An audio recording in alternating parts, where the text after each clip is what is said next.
The mother of the minor suspect in the killing of Christine Lee Silawan has vowed to surrender her son after President Rodrigo Duterte ordered his rearrest.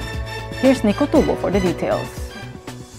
The mother of the 17-year-old suspect in the killing of Christine Silawan agreed to surrender her son after President Rodrigo Duterte ordered for his rearrest. Duterte said during his speech in South Cotabato that he already instructed the Lapu-Lapu City prosecutor to reverse its ruling favoring the minor suspect. The suspect was arrested by the National Bureau of Investigation at his house in Barangay Maribago, Lapu-Lapu City last March 16. But he was released from the custody of the Department of Social Welfare and Development last Saturday as the suspect was arrested by the NBI without a warrant of arrest. Under the rules of court, a warrantless arrest can only be done if the suspect has committed or is actually committing an offense in the presence of the responding police officers or if the person is a prisoner who has escaped.